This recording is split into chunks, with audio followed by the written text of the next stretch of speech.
सुनिए,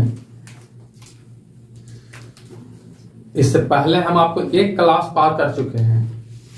जो चैप्टर आपका रासायनिक बल गतिकी है उसका एक क्लास हम पार कर चुके हैं और उसमें यह बताया गया है कि कोई भी समीकरण कितना फास्ट रिएक्शन करता है कितना स्लो, वो निर्भर करता है उसके वेग पर। यानी कि अभिक्रिया वेग हम आपको पढ़ा दिए हैं, अभिक्रिया का स्थिरांक नहीं पढ़ाए हैं। और अभिक्रिया का स्थिरांक आज के बाद यानी कल वाली क्लास में आपको पढ़ा दिया जाएगा। आज आप पढ़ेंगे अभिक्रिया दर के आधार पर वर्गीकरण, मतलब कि कोई भी अभिक्रिया कितना फास्ट रिएक्शन करता है कितना स्लो करता है उसके आधार पर हम लोग इसको आज वर्गीकरण करेंगे। और एक चीज और आप पढ़िएगा, अभिक्रिया को प्रभावित करने वाले कारक। दो टॉपिक आज आपका टच होगा और कल वाली जो टॉपिक होगी वो कल हम आपको पढ़ाएंगे अभिक्रिया स्थिरांक। हम अभिक्रिया वेग पढ़ाए हैं, स्थिरांक नहीं पढ़ाए हैं, तो ये बात याद रखना, ठीक है। तो कल हम आपको वो पढ़ाएंगे। चलिए देखिए, अभिक्रिया दर के आधार पर अगर हम वर्गीकरण करें ना, तो अभिक्रिया के दर पे पूरे समीकरण को, रासायनिक समीकरण को 3 वर्गों में बांटा गया है। रासायनिक अभिक्रिया को 3 भागों में बांटा गया है और वो आपका 3 भाग ये। पहला तीव्र अभिक्रिया यानी कि फास्ट रिएक्शन, दूसरा अति मंद मानो जरूरत से भी ज्यादा यानी कि very slow reaction, very slow reaction. पहला आपका क्या है, फास्ट रिएक्शन, दूसरा वेरी स्लो और तीसरा आपका है मंद अभिक्रिया मानो स्लो रिएक्शन। तीनों में अंतर आप समझिए क्या होता है कि तीव्र अभिक्रिया वैसी अभिक्रिया को कहते हैं जो अभिक्रिया को बहुत तेजी से रिएक्शन करते हैं, मतलब निकालें या मिलाएं और वो रिएक्शन संपन्न। जैसे आप सोडियम को ले लीजिए, सोडियम को आप हवा में लाइएगा तो आपको लहर जाएगा। बताओ तो कि निकालने से पहले वो लहर जा रहा है तो क्या कर रहा है, आपका बहुत फास्ट रिएक्शन कर रहा है कि नहीं कर रहा है, बहुत फास्ट। तो वेरी फास्ट रिएक्शन वैसे ही अभिक्रिया को कहते हैं जो क्या करता है, बहुत तेजी से रिएक्शन कर देता है और प्रोडक्ट बना देता है। जैसे आपका इसका बेस्ट एग्जांपल आप सलाई वाला भी देखिए, थोड़ा सा आप इसको ऐसे रगड़िए, अरे माचिस के डिब्बी पर उसकी तिल्ली को तुरंत आग पकड़ लेता है कि नहीं। तो बताइए कि उसमें कौन सा रिएक्शन, फास्ट रिएक्शन, बहुत फास्ट रिएक्शन।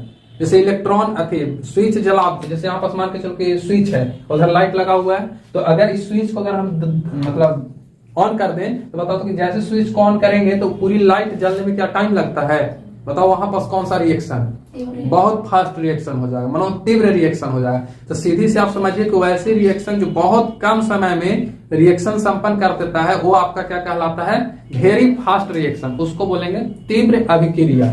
और इसके अंतर्गत कौन कौन आ जाएगा, तो HCl को यदि आप रिएक्शन करा दीजिएगा किससे, सोडियम हाइड्रोक्साइड से, यानी कि अम्ल को यदि आप क्षार से रिएक्शन करा दीजिएगा तो ये बना देता है लवण, लवण प्लस जल।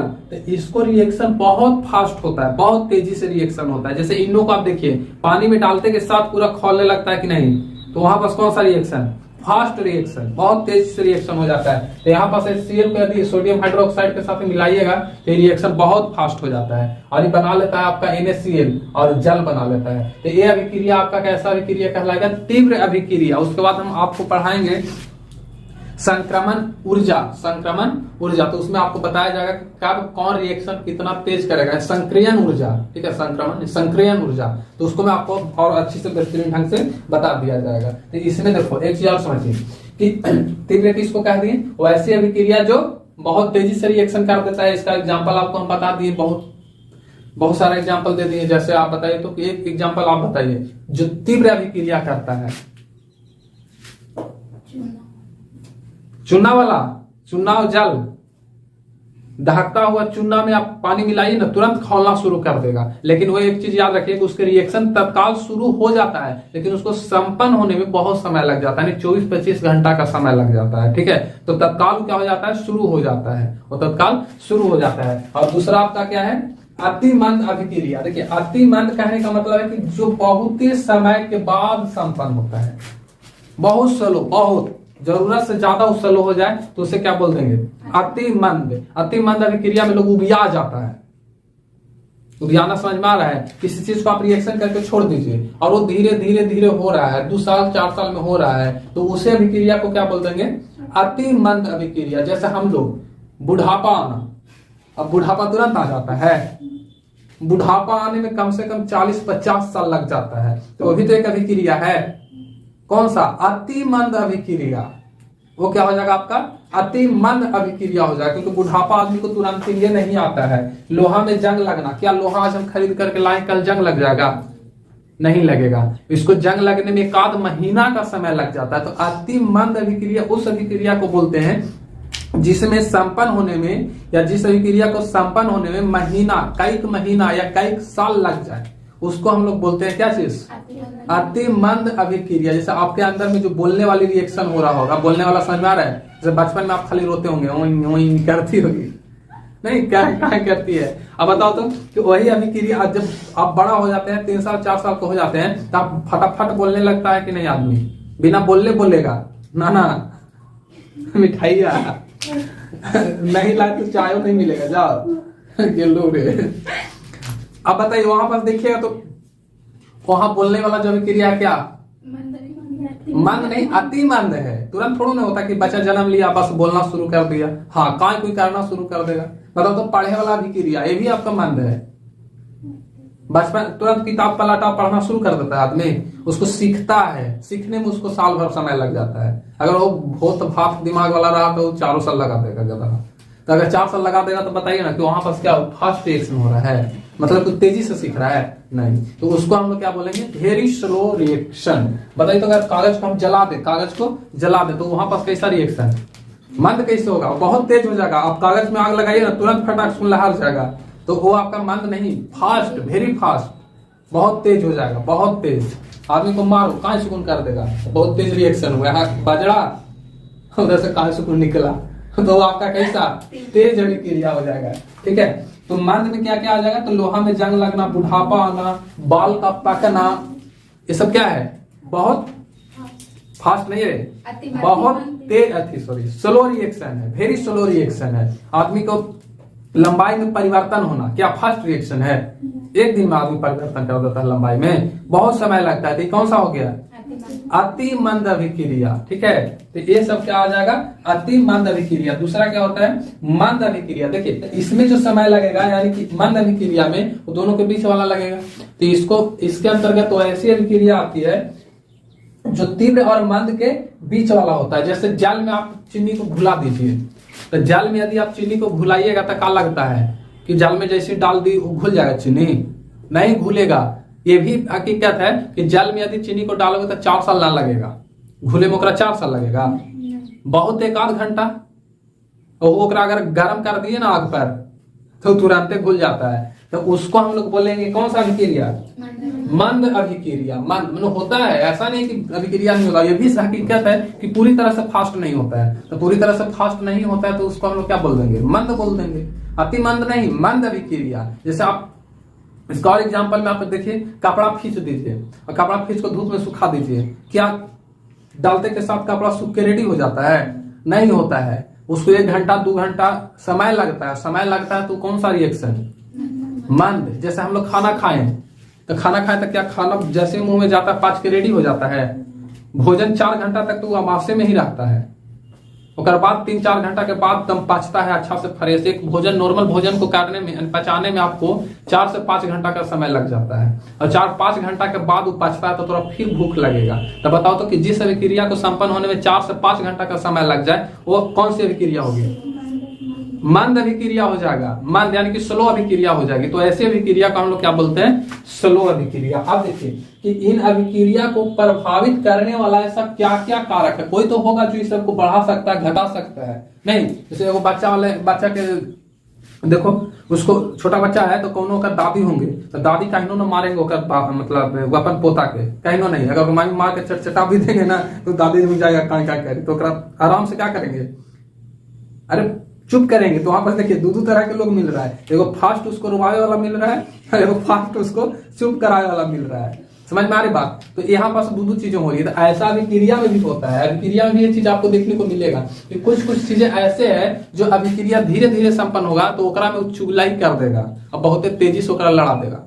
तुम लोग भी तो कार्य कर दियो, कहूँ तू मैं हो रहा होगा ना, तो तू ओकरा में तोरा ऐसे कह दे वो आग में घी डाल दी रे, लड़वा देता है। नहीं लड़े के पास में रहता है, मतलब कि खाली बात कर जाता है कि तुम ऐसे क्या कर रही हो, तू मैं होते रहता है। इधर से जाओगे ऐसे कहती है कि हमारा चल जाता गोली, ले हो गया बेचारा जो थोड़ा थोड़ा सुलग रहा था उतना अचानक ही सुलगा थी। तो वहां पर बताओ कि तुम लोग उसमें आग लगाने का काम किए कि नहीं। तो वहां पास आप क्या कर रहे हो, उसको प्रभावित कर रहे हो, यानी कि उन दोनों की लड़ाई को प्रभावित कर रहे हो, बढ़ा रहे हो या घटा रहे हो। तो वही चीज यहाँ पास भी होता है, अभिक्रिया को प्रभावित करने वाले कारक, और कारक उसको कहा जाता है जो अभिक्रिया के वेग में परिवर्तन कर दे, यानी कि चाहे तो वेग को तेज कर दे या तो फिर वेग को स्लो कर दे। और जिस अभिक्रिया में जिसका अभिकारक का वेग जितना फास्ट संपन्न होगा वो अभिक्रिया उतना जल्दी संपन्न होता है। तो अभिक्रिया को प्रभावित करने वाले कारक में कौन कौन आ जाएगा। तो अभिक्रिया को प्रभावित करने में याद रखिएगा कि पहला आपका आ जाएगा अभिक्रिया की सांद्रता। और सांद्रता क्या चीज हम पढ़ा दिए हैं, सांद्रता हम पढ़ा दिए हैं। सांद्रता कहने का मतलब तो उसमें कितना मिला हुआ है, जैसे जो चीज अभिक्रिया कर रहा है तो उसमें मिलेगा ना अभिकारक, तो अभिकारक की क्वांटिटी कितनी है उसमें। तो अभिकारक की सांद्रता की अगर बात करोगे ना तो अभिकारक की सांद्रता जो होता है वो सांद्रता के गुणनफल के समानुपाती होता है। यानी कि किसी अभिकारक की जो सांद्रता होती है उस सांद्रता के गुणनफल जो होता है ना वो अभिक्रिया जो संपन्न होती है, अभिक्रिया का वेग जो होता है उसके वेग के समानुपाती होती है। यानी कि जितना ज्यादा सांद्रता में तुम परिवर्तन लाओगे यानी कि बढ़ाओगे, जितना ज्यादा ही बढ़ेगी सांद्रता, याद रखिएगा कि सांद्रता जितना आपका बढ़ेगा, जितना बढ़ेगा वेग भी कितना का होगा, वेग भी उतना ही ज्यादा क्या हो जाएगी, बढ़ेगी। यानी कि समानुपाती का अर्थ ही नहीं होता कि एक का मान बढ़े तो दूसरा का मान भी बढ़ना चाहिए, यूं मतलब कि एक अगर बढ़ रहा है तो दूसरा को क्या होनी चाहिए, बढ़नी चाहिए। तो इसमें आपका अभिकारक की सांद्रता क्या करती है कि वेग को प्रभावित करती है। यानी कि जो वेग आपका कम रिएक्शन कर रहा है उसकी सांद्रता को आप बढ़ा दीजिए, फास्ट रिएक्शन करने लगेगा। तो यहाँ पास क्या होता है, अभिक्रिया दर के सांद्रता के गुणनफल के समानुपाती होता है कौन, वेग। वेग समानुपाती होता है, याद रखिएगा।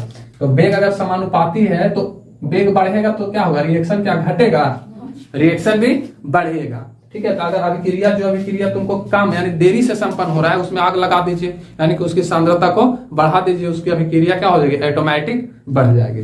तीसरी बात, दूसरी आप देखिए ताप पर निर्भर करता है। ताप पर आप देखिए हमेशा कि यदि किसी अभिक्रिया के ताप को बढ़ा दोगे ना तो उसकी वेग बढ़ जाता है, उसकी वेग बढ़ जाता है। जब वेग बढ़ेगा तो यहाँ पर आपको याद होना चाहिए वेग क्या चीज है, आपको दिमाग में आना चाहिए, क्योंकि हम पहला क्लास में वेग पढ़ा चुके हैं। आपको नहीं अगर पता है तो आप पहले वाली क्लास देख लीजिएगा, कल है ना पढ़ाए थे एक पहले वाला, तो उसको आपको एक बार देख लेना चाहिए। तो यहाँ पर देखिएगा तो ताप बढ़ने पर क्या होता है, वेग बढ़ता है। जब वेग बढ़ जाएगा तो क्या अभिक्रिया स्लो होगी, कहीं नहीं, अभिक्रिया क्या हो जाएगा, फास्ट होने लगेगा। तो ताप बढ़ाइए। जैसे चीनी वाला देखिए, अगर चीनी नहीं घुल रहा है उसको गर्म कर दो, चीनी नहीं घुल रहा है तो उसको गर्म कर दो, फटाक से घुल जाता है कि नहीं, और उसको हम लोग फिर चाशनी बना देते हैं। तो चाशनी बन जाता है तो आराम से जिलेबी वगैरह में बोत देते हैं, ले लवा उसको हम बोत देते हैं, फिर ओकरे वैल्यू बढ़ जाता है 100 रुपये केजी।